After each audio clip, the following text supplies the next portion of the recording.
Hello बच्चों, जैसा कि हमने यहाँ पे लिखा है कोऑर्डिनेट ज्योमेट्री क्लास 10 चैप्टर 7। तो इसमें कैसे क्या सवाल आते हैं और मुझे क्या पहले समझना चाहिए वो मैं सारी चीज़ें आपको समझाऊंगा। उसके बाद आपको एक एक क्वेश्चन मैं इस चैप्टर से रिलेटेड जो भी जैसे आते हैं वो सब बताऊंगा। So let's start Cartesian form of the coordinate geometry. 9th class में आपने पढ़ा होगा कोऑर्डिनेट ज्योमेट्री, और वो जो कोऑर्डिनेट ज्योमेट्री होता है वहाँ पर हम लोग पॉइंट लोकेट करते हैं एंड देन बताते हैं कि ये पॉइंट किस क्वाड्रेंट पे है। तो देखो, जैसे कि मेरे पास एक कार्टेशियन सिस्टम है जिसको कार्टेशियन प्लेन भी बोलते हैं। इधर पॉजिटिव x, इधर पॉजिटिव y, इधर negative x and negative y। Suppose that मेरे पास कोई पॉइंट है और वो पॉइंट P अगर मैं बोलता हूँ, कोई भी पॉइंट को हम x, y से लिखते हैं। तो चलो A पॉइंट ले लिया 2, 3 एंड B पॉइंट ले लिया -1, 2 एंड C पॉइंट ले लिया -1, -1 एंड D पॉइंट ले लिया 1, -3। ठीक है, ये इस तरीके से पॉइंट से ये 4 पॉइंट लिया, कुछ सोच समझ कर लिया है, इससे आपको सारा कॉन्सेप्ट क्लियर हो जाएगा। एंड हमने E पॉइंट लिया 0, 2 एंड F पॉइंट लिया 3, 0। समझ में आ रहा है? एक्चुअली में इस पॉइंट को पहले कर दो 3, 0 एंड 0, 2। इससे आपको कार्टेशियन फॉर्म या पॉइंट लोकेट करना सारा चीज आ जाएगा एक बार में। सो देखो, यहां पर अगर मुझे पॉइंट कैसे क्या होता है, कोऑर्डिनेशन प्लेन क्या होता है, जैसे कि मान लिया सपोज ये मेरा ओरिजिन है। अब इस ओरिजिन से मैंने माना इधर पॉजिटिव x डायरेक्शन में है, इधर मुझे 2 मीटर चलना है, मैं 2 मीटर ऐसे गया, ठीक है, एंड देन मुझे ऊपर की तरफ 1 मीटर चलना है। तो क्या मैं ऐसे ऊपर उठ जाऊंगा कि यहां पर कहीं रहूंगा मैं? तो सेम एज यहां पर भी होता है। देखो पॉइंट, पहला पॉइंट 2, 3, तो पहला जो रहता है ना वो x कोऑर्डिनेट रहता है। तो यहां पे x से आप कहां चले गए 2 एंड 3, मतलब ये y एक्सिस, तो आप कहां जाओगे यहां। तो ये जो पॉइंट है 2, 3, ये हो गया आपका A पॉइंट। ओके, इससे क्या समझ में आता है? x से 2 कदम एंड y पे 3 कदम, ऐसा समझ लो। एंड देन अगर मैं बात करूं यहां पर एक -1, 2, -1, इसका मतलब यहां पर x में -1 है एंड 2 y, तो y में 2, x में -1 इधर और y में -2, सॉरी y में x -1 एंड y में 2।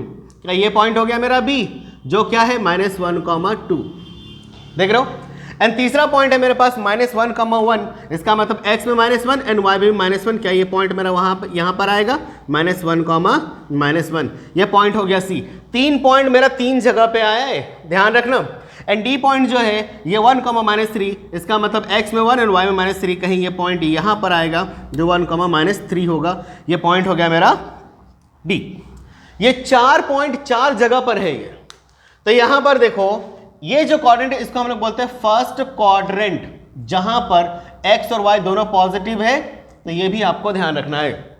सेकंड क्वाड्रेंट यहां पर क्या है, ये इधर देखो, ये सेकंड क्वाड्रेंट आ रहा है। सेकंड क्वाड्रेंट में आपका x क्या है नेगेटिव एंड y क्या है आपका पॉजिटिव, ये भी ध्यान रखना आपको। एंड देन थर्ड क्वाड्रेंट पे मेरा यहां पर x भी नेगेटिव है और y भी नेगेटिव है। ये पॉइंट देखो, तो यहाँ पे x भी नेगेटिव एंड y भी नेगेटिव। एंड फोर्थ क्वाड्रेंट जैसे कि दिख रहा है हम लोग,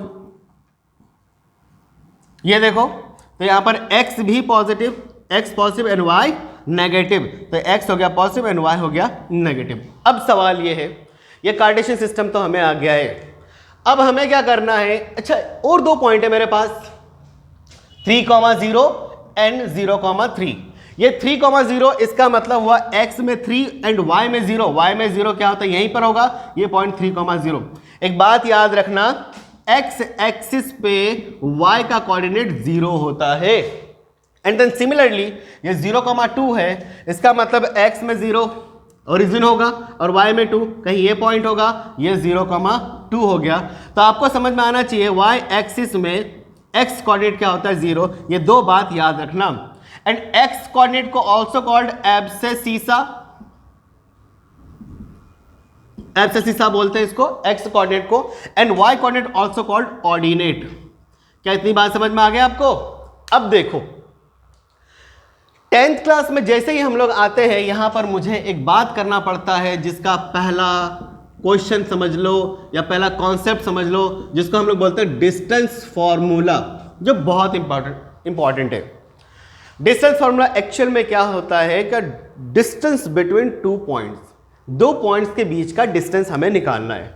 सपोज मेरे पास एक पॉइंट है x1, y1 और ये x2, y2, a बोल दिया, इसको b बोल दिया। समझ में आ रहा है? जैसे कि मैं एक एग्जांपल लेता हूं, ये जो पॉइंट लिया था ये पॉइंट हो गया और एक ये पॉइंट हो गया। तो यहां देखो तो a पॉइंट क्या मेरा ये है एंड b पॉइंट क्या है मेरा ये है, तो इसके बीच का जो ये डिस्टेंस दिख रहा है तो इसी को हम लोग निकालेंगे इस फॉर्मूले से, डिस्टेंस फॉर्मूला। अभी मैंने बताया नहीं है, तो देखो क्या होता है डिस्टेंस फॉर्मूला, इसका मतलब होता है distance between two point, distance between two point. Suppose point A ये है और ये पॉइंट बी है, तो इसका फॉर्मूला जो डिस्टेंस डी होगा या फिर आप इसको ए बी बोलो, वो होता है x2 माइनस में x1 का होल स्क्वायर प्लस में y2 माइनस में y1 का होल स्क्वायर, ये अंडर रूट। बेसिकली ये एक तरह से पाइथागोरस थ्योरम है, मैं बाद में बताऊंगा, लेकिन अभी तो आप फॉर्मूले पे कंसंट्रेट करो, ठीक है। ये है हमारा डिस्टेंस फॉर्मूला। अब एग्जांपल के लिए मैं दो पॉइंट लेता हूं, यही पॉइंट ले लेता हूं, एक 2,3 है और एक -1,2 है। इसके बीच का अगर मुझे डिस्टेंस निकालना है तो बहुत इजी है, ये फॉर्मूला लगा दो, आप डिस्टेंस कर दो, इसको x1 बोल दो, इसको y1 बोल दो, ये x2 एंड y2। तो फॉर्मूले के अकॉर्डिंग x2 माइनस x1 तो -1 -2 होल स्क्वायर एंड प्लस में y2 माइनस y1, इसका मतलब 2 -3 का होल स्क्वायर, और ये क्या हो गया, ये अंडर रूट हो गया। देन -1 और -1 -3 का होल स्क्वायर प्लस में 2 - 3 दैट मीन्स -1 का होल स्क्वायर, ये हो गया। अब देखो ये -3 का होल स्क्वायर, इसका मतलब माइनस का स्क्वायर प्लस एंड माइनस का स्क्वायर प्लस और 1 का square 1, that is under root 10। समझ में आया कितना इजी है डिस्टेंस फॉर्मूला, है ना। इस डिस्टेंस फॉर्मूला से 1 नंबर का सवाल लास्ट टाइम एग्जाम में आया था। अब हम लोग आगे बात करेंगे।